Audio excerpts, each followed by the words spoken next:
What if I told you that everything you believed about sleep in the Middle Ages was wrong? We imagine cozy castles with fireplaces, but for most people of that era, winter was not just a season, but a death sentence.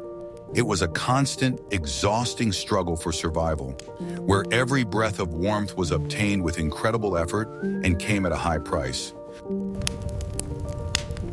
Even in relatively well-off homes, not to mention peasant dwellings, the cold penetrated everywhere, and night became the most dangerous time of day, when a weakened body might simply not survive until dawn.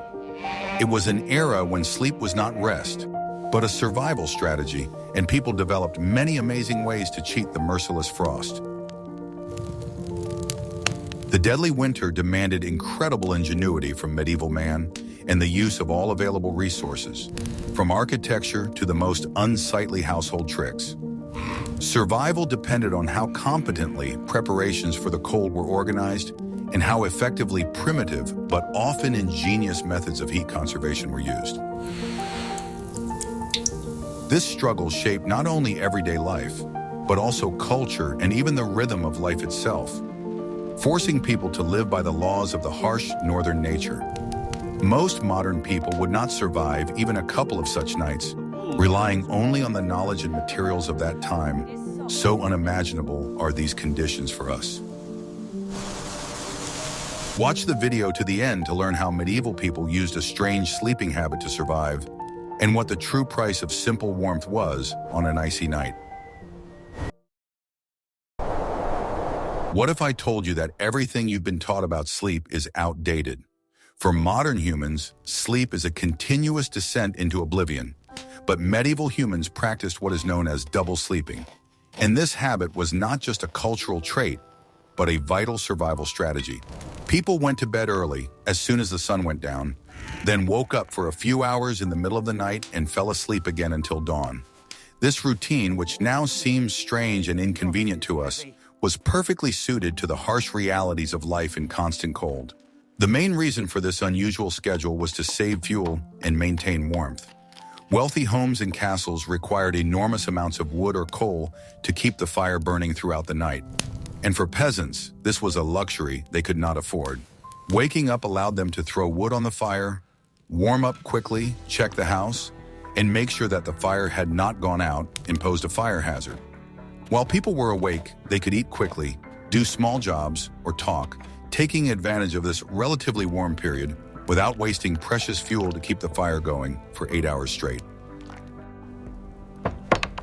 The interval between the two sleeps was called the first watch, or intermediate vigil, and it was a very important element of medieval life, filled with domestic and social functions.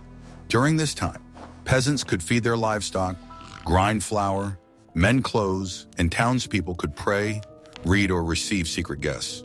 Preparations for the next day were also made at this time to save time after dawn, which was most valuable for work.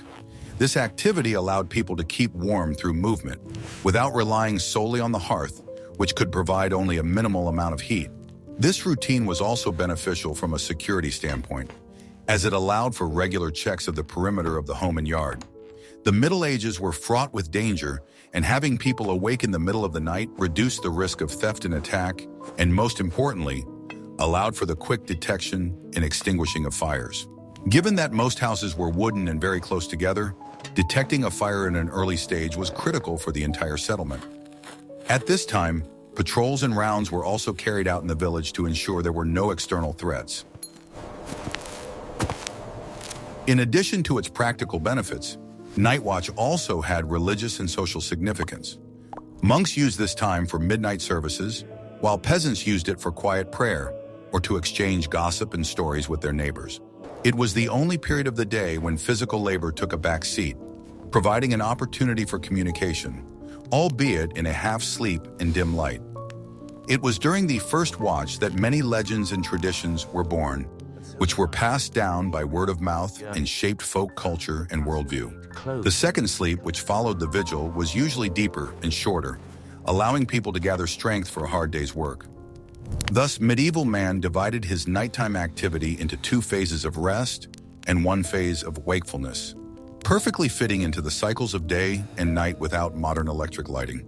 This adaptation shows us how flexible people were in those days and how they knew how to use their physiological characteristics to cope with their environment. At dawn, they woke up fully ready to work without wasting precious daylight hours on waking up and getting ready. The double sleep system may also have been related to a lack of adequate nutrition and constant fatigue from physical labor. The need to fall asleep and wake up twice may have been compensation for poor quality or interrupted sleep in cold conditions, when the body could not relax deeply during one long session. This allowed the body to recover its strength in portions, which was more effective in the conditions of constant stress and cold characteristic of the Middle Ages. Thus, it was a kind of physiological life hack invented by life itself in response to the harsh demands of the era. As a result, double sleep became a symbol of medieval ingenuity and adaptation. It was not just a whim, but a complex system that solved problems of heating, safety, daily life, and even social communication. It shows that survival in that era was a multifaceted process that required not only strength, but also intelligence, as well as the ability to find a balance between the needs of the body and the possibilities of the environment. Our ancestors, deprived of central heating and electric light, intuitively found a way to make the most efficient use of their resources, including their own sleep time. This tradition persisted until the 18th century, when artificial lighting changed people's lifestyles and allowed them to stay awake longer, independent of sunlight. This harvest reminds us, as it has... We would love to hear your opinion. What do you think about this sleep pattern? Could you live like this? Write about it in the comments, and don't forget to subscribe to our channel so you don't miss our next dive into the mysteries of history. Are you ready to learn the truth about how medieval people survived in icy homes? While today we combat the cold with thermostats, medieval people relied on a layered strategy in which clothing, bedding, and the insulation of the home itself worked together as a single heating system. Even the poorest medieval dwelling was a kind of layered pie, where each element was designed to retain precious heat, and the very concept of heat conservation was a science of survival. The main element of this system was the layered clothing in which people slept. They did not undress before bed, as we do today, but instead put on additional layers of wool, linen, or leather. A nightshirt, if there was one, was complemented by everyday tunics, stockings, or leggings, and sometimes even headgear to prevent heat from escaping through the head. This approach created air pockets between the layers of fabric, which served as an excellent natural insulator, preventing body heat from quickly escaping into the cold room. The bed itself was also a complex structure, far from our understanding of a simple mattress and blanket. A mattress stuffed with straw, hay, or dry leaves lay on the floor or on a simple wooden frame. Straw was the ideal filler. It was cheap, easily replaceable, and most importantly, had high thermal insulation properties, creating a barrier between the person and the cold floor. Wool blankets or fur skins were placed on top of the mattress, which were the most valuable element of the bedding. Animal wool, especially sheep's wool, was incredibly effective at retaining heat, even when wet from moisture or breath, and wild animal fur provided additional protection from drafts and freezing air. These blankets were often family treasures and were passed down from generation to generation, symbolizing prosperity and the ability to survive the winter. In peasant homes, where there were no beds, people often slept directly on the floor, covered with straw and skins, closer to the hearth or stove. The sleeping area was located so as to make the most of the heat from the fire or hot stones, while staying away from the doorway and windows, where the strongest drafts came in. Often, the whole family slept together in one room, and sometimes in one bed, to keep warm by the heat of each other's bodies, which was another way to save fuel. The walls of peasant houses were built of thick adobe, stone, or interwoven branches coated with clay, and had very small windows or none at all. Windows, if there were any, were closed with wooden shutters, oiled cloth, or animal bladders, which let in a minimum of light but retained heat well, preventing the icy air from penetrating inside. The walls were thick to provide thermal inertia, i.e., slow heating and slow cooling, smoothing out daily temperature fluctuations. Roofs in northern regions were made very thick using straw, reeds or turf, which were laid in layers up to half a meter or more. This thick layer acted as an excellent insulator, preventing heat from escaping through the top and protecting against heavy rain and wet snow. Sometimes an attic space was left under the roof, where heat from the living area accumulated, creating an additional air buffer. Wealthier people used special box beds or canopy beds, which were designed specifically to retain heat. A box bed was similar to a closed wooden cabinet with doors, allowing one to sleep in a very small, warm space, protected from the cold air of the entire room. The canopy bed had thick curtains that closed on all sides, creating a warm microclimate around the sleeping person. All these elements, clothing, straw mattresses, woolen blankets, thick walls, and small windows, formed a unified, reliable survival system.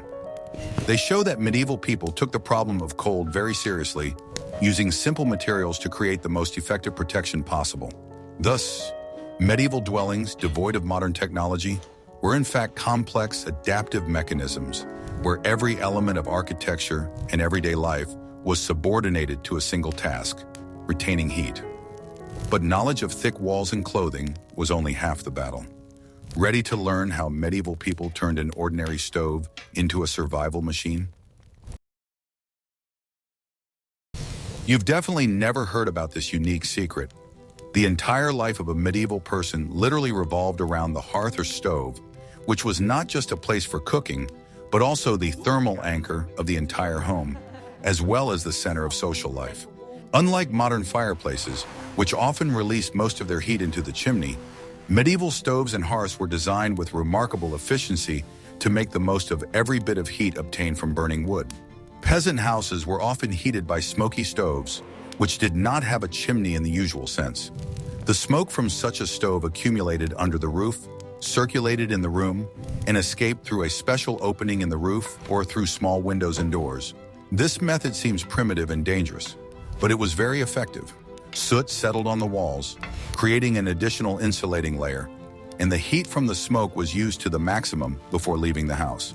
More advanced stoves in wealthy homes and monasteries used a system of massive stone bodies. The stove was built from a large amount of stone or brick, which slowly but surely accumulated heat during combustion. After the fire died down, this stone mass continued to radiate gentle, dry heat for a long time, up to 12 hours, evenly heating the room. It was an ideal system for double sleep, as the peak of heat occurred during the night hours. Castles and large buildings use fireplaces with a large thermal mass. The chimney often passed through the thickness of the wall, and this wall, heated by the smoke, became a surface that radiated heat into adjacent rooms or corridors. It was a kind of primitive version of central heating, which required constant maintenance of the fire, but was incredibly effective for heating large volumes of air. The stove had another equally important element: a bench.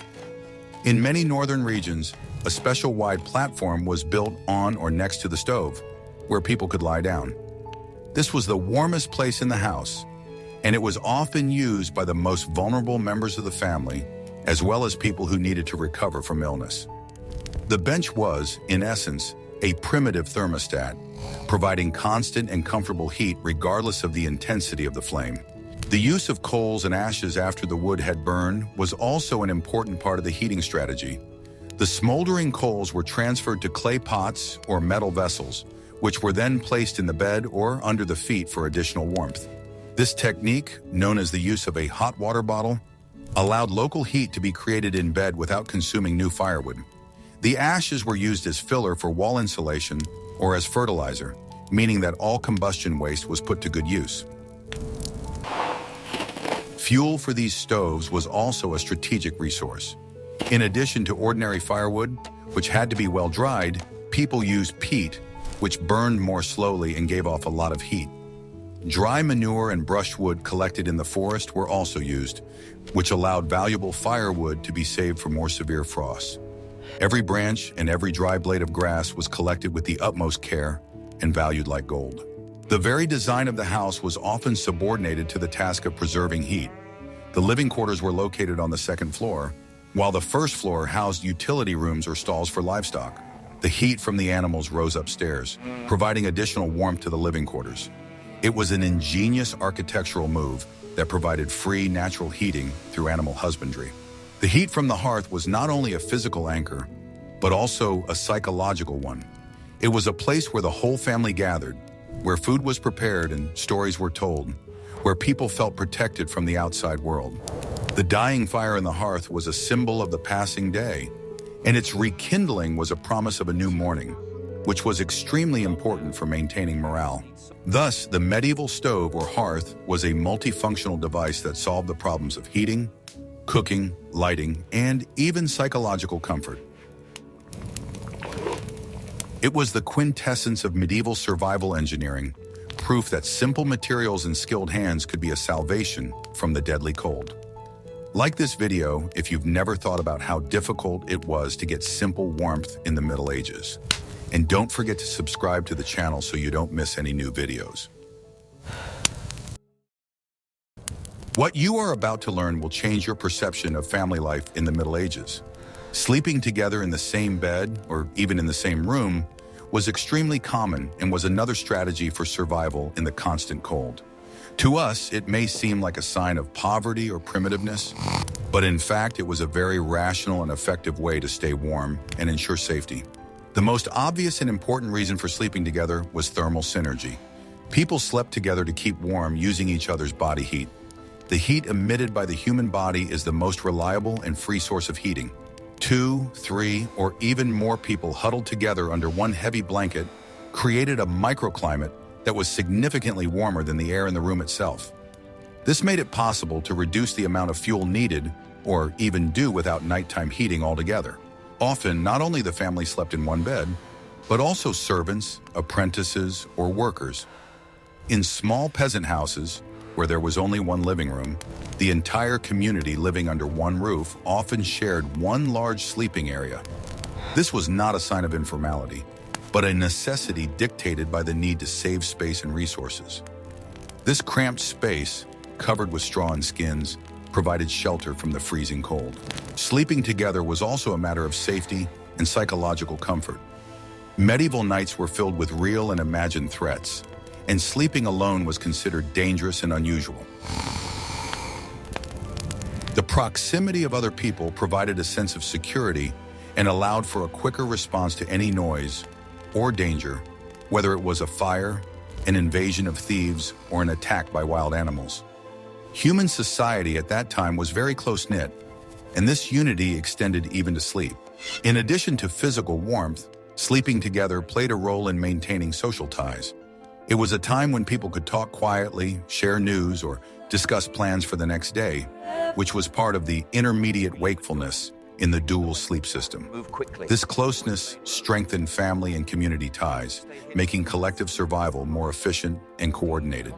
Communicating in the dark, in whispers, was an intimate and unifying ritual. In large houses and castles, even if there were separate rooms, it was customary to gather for sleep in the warmest one, often in a room with a fireplace or next to the kitchen. These rooms, thanks to the constant burning of the fire, were the only ones where the temperature was more or less tolerable. Guests, servants, and family members slept together on the floor, on benches or in boxes so as not to waste fuel heating a multitude of empty rooms. Unlike our modern desire for privacy and isolation, in the Middle Ages, communal space was the norm. People lived, worked, and slept in close proximity to one another. The lack of personal space was the price of survival, and this price seemed quite reasonable when it came to preserving life in a harsh climate. The privacy of sleep that we value would have been an incomprehensible and irrational luxury for them. Even marital customs were partly regulated by the need to keep warm. Sleeping with one's spouse was not only part of family life, but also a guarantee of extra warmth in an icy room. Single people without a partner were often at a disadvantage in the fight against the cold and had to rely more on warm clothing and fuel. Having such a thermal union helped to maintain health. In cold conditions, the body expends a tremendous amount of energy on self-heating. Sleeping in warmth allowed this energy to be directed toward recovery, which was critically important for people whose days were filled with hard physical labor. A stronger and warmer sleep was the key to good health and endurance. In the end, sleeping together wasn't just a habit, but a vital social and thermal technology. It let people save fuel, improve safety, and strengthen community ties, while providing the most essential thing: physical warmth. So why did medieval people think sleeping together was so important for surviving cold nights?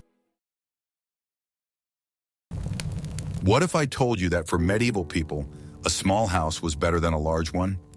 In the struggle for survival during the winter, the architecture of medieval dwellings was not a matter of aesthetics, but a strict utilitarian science aimed at maximizing heat retention. Medieval houses, especially peasant houses, were small and compact not because of poverty, but because small spaces were easier and cheaper to heat, and this was the basis of their strategy. One of the key features was low ceilings. A low ceiling meant less air to heat and also allowed warm air to accumulate closer to the floor, where people slept, which was very important. In houses with high ceilings, warm air quickly rose and was lost, while in low dwellings it remained where it was most needed. It was a simple but effective architectural solution. Thick walls made of stone, clay, or plastered wattle and daub served as a massive heat accumulator. During the day, they slowly heated up from the hearth or the sun, and at night, they slowly released the accumulated heat back into the room. This thermal inertia smoothed out temperature fluctuations, keeping it at a more or less stable level, even when the fire in the hearth died down. In some cases, the walls were up to half a meter thick, making them virtually impervious to the outside cold. Windows were the real enemy of heat, so in medieval houses they were very small or non-existent. If windows were present, they were located high up and closed with thick wooden shutters, oiled paper, or leather, which allowed minimal light to pass through but retain maximum heat. Glass was incredibly expensive and was only used in the wealthiest homes, but even there it was often supplemented with shutters for additional insulation. The front door was also a source of heat loss, so it was made as narrow and low as possible. Doors were often made of thick wooden planks and had a low threshold to prevent cold air from entering from below. In wealthy homes, doors were additionally covered with leather or insulated with thick fabric to prevent drafts. A heavy curtain was often hung in front of the door, or a vestibule was woven from branches to create an air buffer. The roof was not just a shelter from precipitation, but also an important insulating layer. In northern regions, roofs were made very steep so that snow would not accumulate, and very thick. Straw, reeds, or turf laid in layers had excellent thermal insulation properties. The heat rising from the hearth did not escape immediately through the roof, but was retained, giving off heat. The interior layout of the house was also optimized. The living area was often located above the utility rooms or directly above the cattle stall, as already mentioned. The heat from the animals in the ground rose, warming the floor of the living room. In wealthy homes, the living quarters were grouped around the fireplace or kitchen to make the most of the central heat source. An important element was the lack of ventilation as we understand it today. Drafts were a deadly enemy, so people tried to seal all cracks and crevices in the walls with clay or moss. Of course, this created air quality problems due to smoke and humidity. But between stuffy air and death from hypothermia, medieval man chose the former. Thus, medieval architecture was the epitome of practicality. Every element of a house, from the height of the ceilings to the size of the windows, was designed to create an effective thermal refuge. It was a constant battle with nature, in which the winner was the one who knew how to use its laws. Want to know the secret that changed the nighttime life of medieval people? Using hot objects for local heating in bed was one of the most common and effective ways to combat the cold on winter nights. Since heating the entire room was a luxury, people focused on warming themselves and their beds, which was a much more rational approach. The simplest and most affordable way was to use hot stones or bricks. Before going to bed, the stones were heated in the hearth, wrapped in old cloth to avoid burns, and placed under the blanket or at the feet. The stone, with its high heat capacity, retained heat for a long time and gradually released it to the bed, creating a warm microclimate around the sleeper's feet. This was incredibly effective, considering that the feet, being furthest from the heart, were the first to cool down. A more sophisticated option was clay or metal hot water bottles. These were vessels that were filled with hot coals, ashes, or simply hot water and placed in bed. In wealthy homes, special copper or brass hot water bottles were used, which had a long handle and a tight-fitting lid. These hot water bottles were expensive but very effective, as they could retain heat for several hours, allowing a person to fall into a deep sleep. The hot water bottle was not only an item of comfort, but also a first aid tool. Localized heat helped warm numb limbs, relieve joint pain, and even help with colds. In those days when medicine was primitive, heat was one of the most accessible and reliable means of maintaining health. It was a kind of home heat therapist. The use of coals from the hearth and clay pots was particularly widespread. After the main firewood had burned down, the smoldering coals were transferred to a clay pot, which was covered with a lid with small holes. The pot was placed under or next to the bed so that the heat gradually penetrated through the walls, warming the sleeping people. This was dangerous because of the risk of carbon monoxide poisoning, but in the struggle for survival, people took such risks. There were also more exotic methods, such as the use of warm animals. In some regions, peasants could bring small livestock, such as piglets or poultry, into their homes, which also provided a little warmth. This was the exception rather than the rule. But in the harshest frosts, the warmth of a living creature was highly valued. In any case, the warmth of animals from a stable located under the living area was a constant bonus. The bed was prepared for the night in advance. Before going to bed, a person could preheat the bedding by placing hot water bottles or stones under the blanket. When a person lay down, the bed was already warm, which prevented shock from contact with the icy fabric. This ritual was an important part of preparing for sleep and a guarantee of a comfortable start to the night. These simple but ingenious techniques show how inventive medieval people were in using limited resources. They couldn't change the climate, but they could create local oases of warmth that allowed them to survive the harshest nights. The secret to survival was to keep the body from cooling down. Hot stones and hot water bottles were ideal tools for this purpose, keeping the body at a comfortable temperature and allowing the body to expend energy on recovery rather than heating. Why did medieval people expend so much energy on local heating when they could have simply lit a fire? Winter in the Middle Ages was deadly not only because of the low temperatures, but also because of the high humidity, which made the cold penetrating and insidious.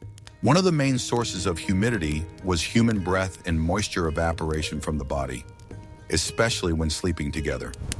In small, poorly ventilated rooms, moisture quickly condensed on cold walls and ceilings, turning into frost or dew.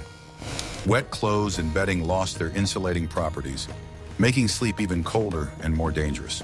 The main tool for combating humidity was a constantly smoldering hearth or stove. The fire not only provided heat, but also dried the air, removing moisture through the chimney or simply evaporating it in the room. The coals and ashes left over after burning also continued to radiate dry heat, which helped maintain low humidity levels. Therefore, keeping the fire going was critical not only for warmth, but also for air purification. To prevent the bed from getting wet, mattresses were often stuffed with dry straw or hay, which was changed regularly. Straw absorbed moisture well, but over time it became damp and lost its insulating properties. Changing the straw was an important winter ritual that kept the bed dry, warm, and hygienic. Rotten or damp straw was a sign of sloppiness and a harbinger of disease. Moisture also affected food, which could quickly become moldy and spoil. Therefore, supplies were stored in special places, often suspended from the ceiling, where the air was warmer and drier, or in dry cellars isolated from groundwater. Grain and flour were stored in well-ventilated barns, while meat and fish were salted and smoked for long-term storage. Ice crusts on the inner surfaces of walls and windows were a common occurrence. People fought them mechanically, scraping the ice or wiping the walls with a dry cloth to prevent melting and humidification of the air. It was endless, exhausting work that was part of winter life. Building materials were also chosen for their moisture resistance. Wood was the main building material, but it had to be well dried, and the joints had to be carefully sealed with clay or moss, which served as a natural sealant. The use of moss was an ingenious solution, as it not only insulated but also had antiseptic properties, preventing mold growth.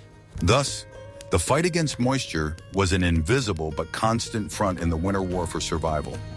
The ability to keep the house dry was a sign of a good host and a guarantee of the health of the whole family. The secret to surviving the deadly cold medieval winter lay not only in clothing and architecture, but also in food, which was a strategically important resource for maintaining body heat. Unlike in summer, the winter diet had to be as high in calories and filling as possible to give the body enough energy to keep itself warm. Food was a kind of internal fuel that was burned to combat the cold.